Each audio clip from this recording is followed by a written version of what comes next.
Muy buenas tardes, muchachos. Soy la maestra Edna Miriam Ochoa López. Los saludo con mucho gusto desde Hermosillo, Sonora. En esta ocasión estoy impartiéndoles la materia de diseño y elaboración de instrumentos de evaluación educativa. Esta tarde quiero acercarme a ustedes a través de este video para platicar acerca de cuáles son las actividades que tenemos pendientes para la semana 4 y semana 5 de esta materia virtual. Las lecturas de esta semana serán dos: análisis de reactivos y estandarización de pruebas. La segunda se denomina dificultad y discriminación. El foro de esta semana, el cual les pido por favor que lo realicen con las instrucciones que ya hemos platicado. No vamos a copiar respuestas de algún foro, de algún blog de internet. Lo que necesito son reflexiones personales acerca de esta pregunta detonante que se les hace. ¿Okay?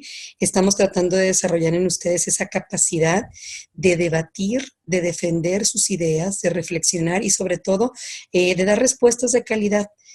En esta ocasión, la pregunta detonante dice así: ¿creen que los docentes normalmente, al realizar una evaluación, llevan a cabo un análisis de reactivos? Es necesario que para contestar este foro hayan leído primero las lecturas que les mencioné anteriormente, realicen ustedes la toma de notas, el subrayado, cualquier estrategia que les parezca útil para comprender la información. Les reitero mi disposición para ayudarles a aclarar cualquier duda que puedan tener. Tenemos el apartado de mensajes. Le pido que lo utilice cuantas veces sea necesario hasta que sus dudas queden completamente aclaradas.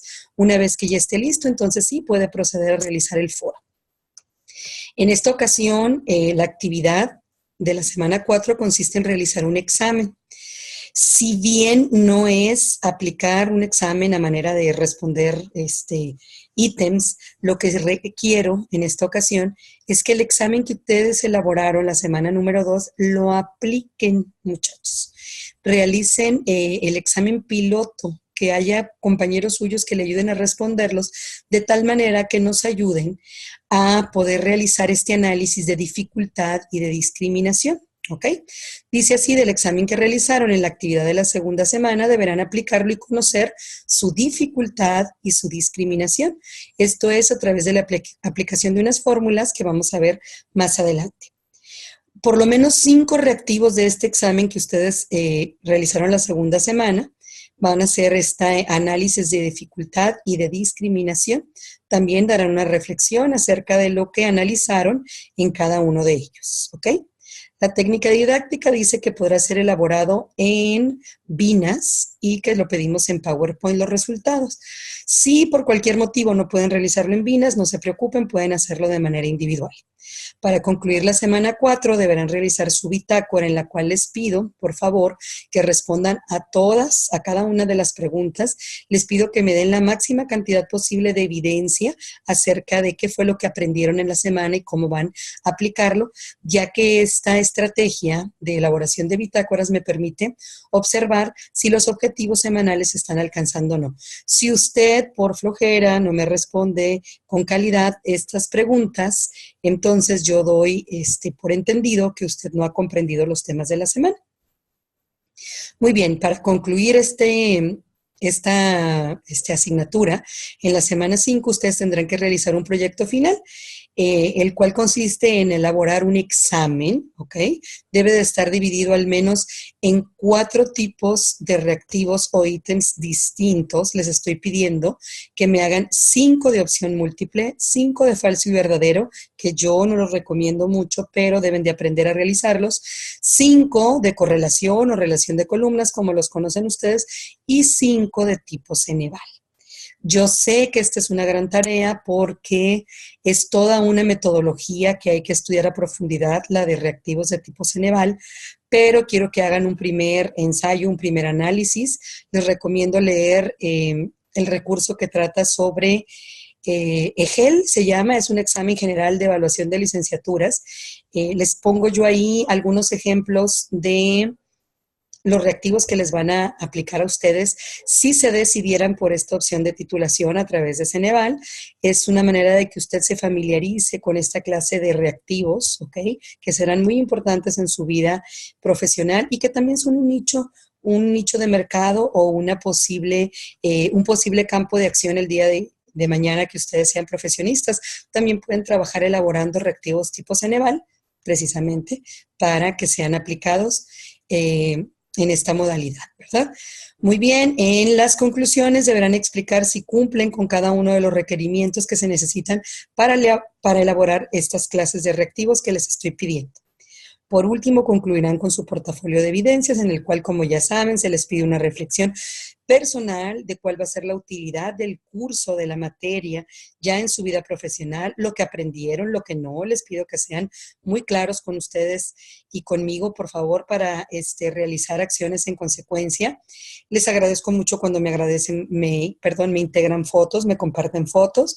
Y en las conclusiones sobre el curso, les pido que me compartan recomendaciones que me puedan servir para la mejora de mi práctica docente. Ok, vamos a iniciar, muchachos, a analizar un poco las dos lecturas, tratando de que se les facilite la elaboración de estas actividades que les había mencionado.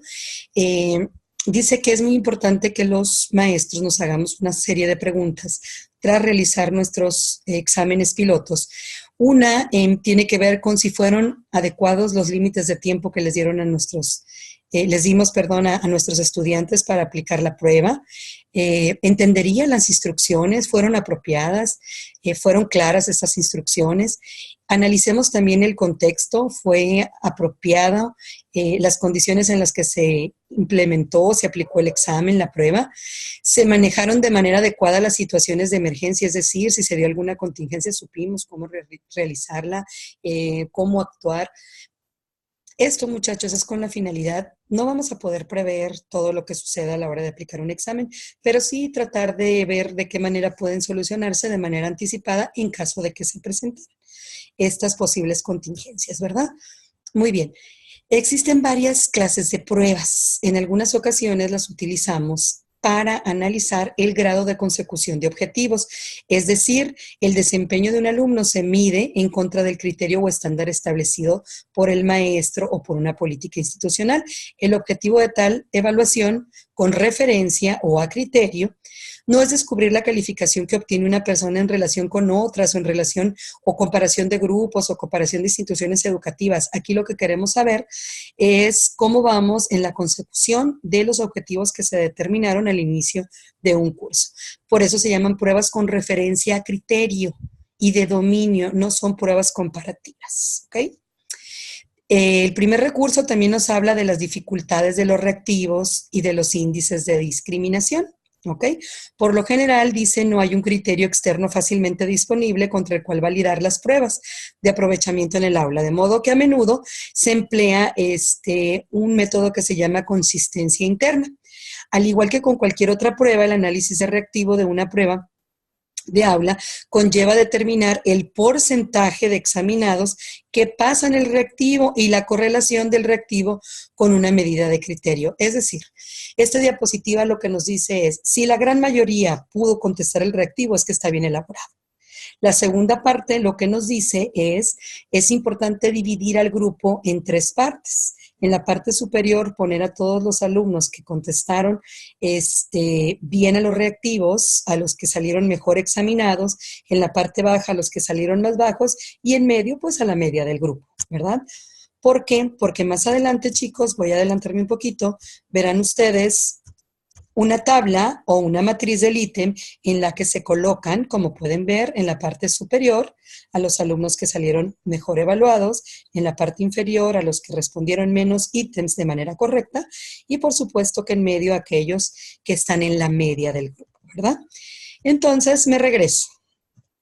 Este primer recurso nos habla también de la importancia de preguntarle a los alumnos qué opinan de los exámenes que les aplicamos, qué opinan de estos reactivos o ítems, qué tal que hacemos una prueba entonces o una entrevista a nuestros alumnos en las que le preguntemos, por ejemplo, ¿Fue satisfactorio el ambiente en el que se te aplicó en cuanto a asientos, temperatura, ventilación, luz, etcétera, ruido?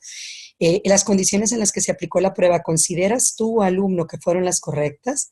Les preguntamos si leyeron también las instrucciones, si estas fueron claras, ¿ok?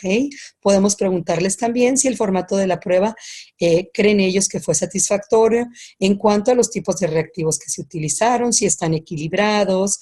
Vamos a suponer, si usted pone 15 preguntas abiertas y 2 de falso y verdadero, pues como que no está bien equilibrado la cantidad de reactivos, ¿verdad? ¿Qué tal les parece cómo fueron acomodados? La hoja de respuestas tuvo errores, porque por supuesto que los maestros podemos equivocarnos. Y esta clase de cuestionario nos sirve para que ellos nos ayuden a identificar cuáles son nuestros errores, ¿verdad? La prueba cubrió de manera adecuada el material asignado, las preguntas corresponden al material asignado, tenían la dificultad adecuada, usted estudió lo suficientemente para la prueba, en fin, pueden ustedes analizar este documento de manera completa en el recurso número 1 de la semana 4, y es un buen ejemplo de el cuestionario que podemos hacerle a nuestros alumnos para que nos digan qué tan bien elaborado estuvo una prueba o un examen. El segundo recurso, muchachos, sí quiero verlo de manera más detallada con ustedes porque es el que va a enseñarles a calcular la dificultad y la discriminación de los ítems o reactivos, ¿ok? A través de unas fórmulas. Vamos a ver primero qué son. En análisis del ítem, después de administrar por primera vez un instrumento, a lo que se le llama prueba piloto, se procede a realizar un estudio técnico que comprende el análisis del ítem, que es la estimación de la confiabilidad de la medida, estudio de la validez del instrumento, la estandarización y la normalización del mismo. El análisis del ítem normalmente se refiere al estudio de los reactivos en cuanto a su nivel de facilidad. Es decir, para saber si un ítem está bien hecho o no, primero vamos a medir su facilidad o dificultad y la eficiencia de las alternativas de respuestas, es decir, la discriminación de estas respuestas, cómo anda. Entonces, vamos a avanzar. Aquí hay un ejercicio que vamos a hacerlo al final, voy a adelantarme. Para calcular la facilidad del ítem, se define como la proporción de sujetos que responden a un ítem con respecto al total de sujetos que contestaron todo el instrumento, multiplicado por 100 como se expresa en esta fórmula. Es decir, el índice de facilidad o de dificultad se calcula determinando el número de sujetos que respondieron correctamente el ítem número 1, por ejemplo, la pregunta número 1, entre la cantidad de sujetos que respondieron o que aplicaron el examen, la prueba, como ustedes la conocen. Una vez que se hace esta división, se multiplica por 100 y así se calcula el índice de facilidad o bien de dificultad de la prueba, ¿ok? Así es como van a calcularla ustedes. Me regreso. ¿Cuántas personas respondieron que sí al reactivo número 1, por ejemplo, entre la cantidad de personas que hicieron el examen por 100? Así es como obtenemos el índice de facilidad o de dificultad de un reactivo o ítem. El rango sugerido para la interpretación del ítem, ya que tenemos esta respuesta, puede ser el siguiente: de 81 a 100, podemos decir que es muy fácil, de 61 a 80 fácil, y así sucesivamente. Muy bien. Vamos a irnos a la dificultad total de una prueba, ya no de un ítem, ya no de un reactivo, ahora de toda la prueba o del examen, como lo conocen ustedes. Instrumento también conocido de evaluación. La dificultad total de una prueba se puede calcular obteniendo la media aritmética de los índices de dificultad de los ítems o utilizando la fórmula siguiente. La dificultad de la prueba total se calcula o es igual a la sumatoria de los índices de dificultad de todos los ítems entre el puntaje máximo posible. Es decir, si usted tiene 10 reactivos en un instrumento, en una prueba, va a sacar el índice de dificultad de cada uno, los va a sumar y los va a dividir entre 10, en el caso del ejemplo que acabo de darle. Si la prueba tiene 20, pues será entre 20 y así sucesivamente. ¿Ok? Ahorita lo vamos a ver.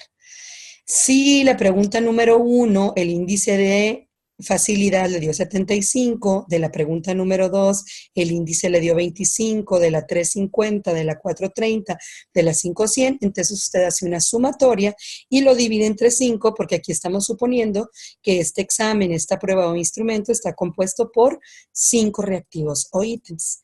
Así es como usted tiene esta sumatoria, ¿ok? La cual la va a dividir, ¿sí?, entre el punto máximo por cada pregunta. ¿Ok? Así es entonces, muchachos, cómo se saca la dificultad total de una prueba. Muy bien, vamos a hablar ahora de lo que es la discriminación. Según el autor, se refiere al poder que tiene un reactivo de separar aquellos sujetos que sí dominan contra aquellos sujetos que no dominan el tema que se analiza en un ítem. Aun cuando dicho de esta manera quizá no nos resulte muy común la expresión, es muy importante que les diga que hay que decirle a nuestros estudiantes cuando realizamos una prueba piloto que no deben de responder basados en la suerte porque no nos ayuda a determinar si el reactivo está bien elaborado o no. Como dice aquí abajo, el que sabe conteste y el que no invente, porque entonces no nos permite analizar que también está hecho un reactivo. ¿Okay? Entonces vamos a ver cómo se hace esta discriminación. Este índice es, respecto a un ítem, un indicador de validez y la media de la discriminación de la prueba está directamente relacionada con su confiabilidad. Es decir, cuando hacemos un reactivo de opción múltiple y vamos a dar 4 opciones de respuesta, vamos a ver esta discriminación que hicimos entre las respuestas, qué tan válida es, qué tan bien hecha está.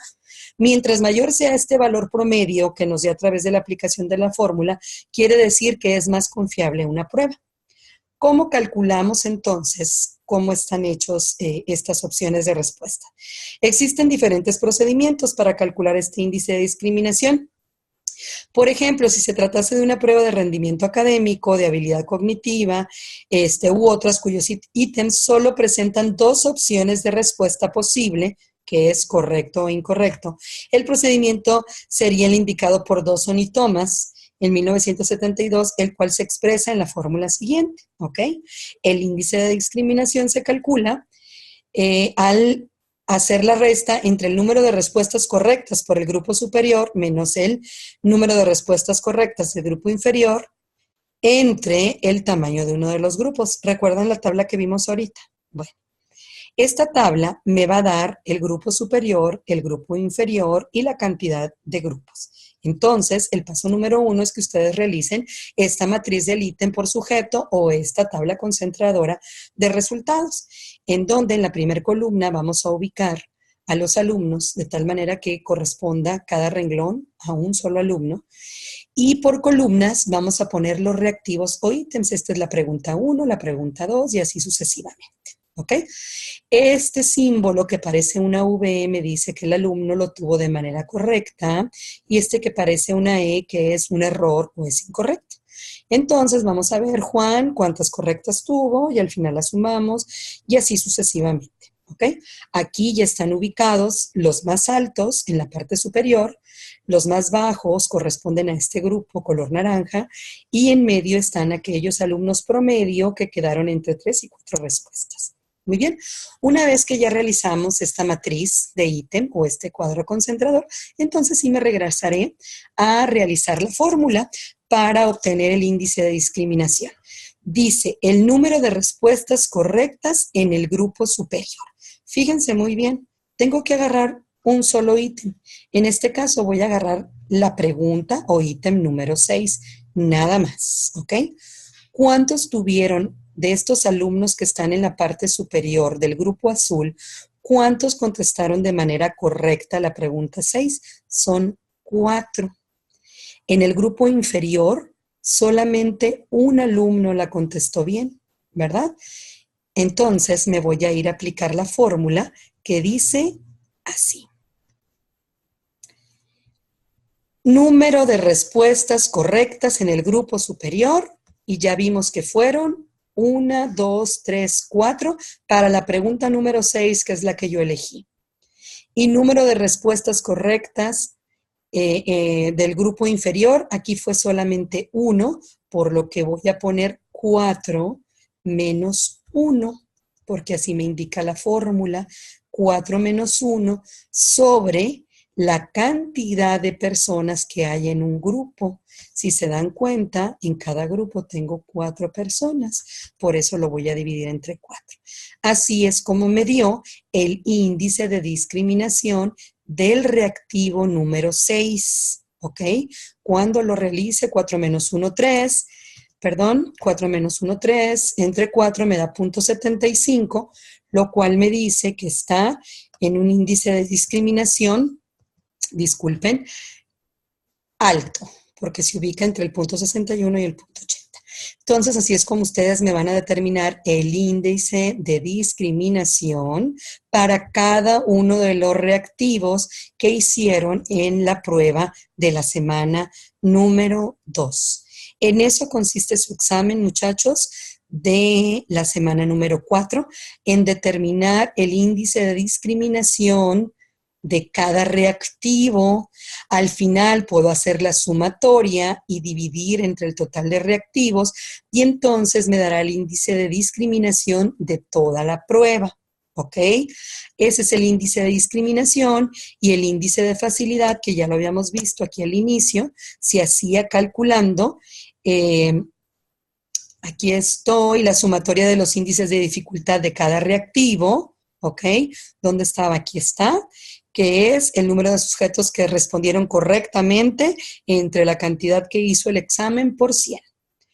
Índice de facilidad o de dificultad, este es índice de discriminación. Esas son las dos actividades que van a realizar utilizando el examen que ustedes crearon, para lo cual deberán aplicárselo a algunas personas y realizar primero el cuadro concentrador que vimos aquí, o bien denominado, aquí les voy, discúlpenme, matriz del ítem por sujeto, ¿ok? Me regreso. Retomen ustedes el examen que realizaron en la semana número 2. Lo aplican. Utilicemos este ejemplo. 12, 9 personas, 6 personas, para que puedan tener 2 en el rango de arriba, 2 en el del medio, 2 en el de abajo. Una vez que ya lo aplicaron, vienen y realizan esta tabla. ¿Ok? Ya que tienen esta tabla, entonces sí me regreso y hago el índice de facilidad con esta fórmula. Aquí estoy, me fui al revés, discúlpenme. Ok, aquí estoy. Aquí está el índice de facilidad y después nos vamos a calcular el índice de dificultad, que aquí está la fórmula. Muy bien. Esa sería la actividad para la semana número 4. Espero que haya quedado un poco más claro qué es lo que van a hacer. Recuerden que las dudas pueden ser consultadas a través de mensajes. Estoy a la orden. Mi correo también es ednadenava@hotmail.com. Me pongo a su disposición, muchachos, para cualquier cosa que necesiten. Les agradezco mucho su atención. Les recuerdo ser muy puntuales en la entrega de sus actividades en tiempo y forma. Les pido también, por favor, no copiar textos de internet. Les pido también seguir las instrucciones desde la portada hasta la bibliografía en formato APA, el cual deben de ir trabajando ya en este nivel educativo. Y también que recuerden que la próxima semana, la número 5, deberán entregar sus trabajos, no el fin de semana, sino miércoles o jueves, según lo indiquen las instrucciones de cada actividad. Estoy a la orden, me da mucho gusto coincidir con ustedes. Estoy en domingo descansando desde mi casa, desde Hermosillo, Sonora, desde donde les mando un cordial saludo.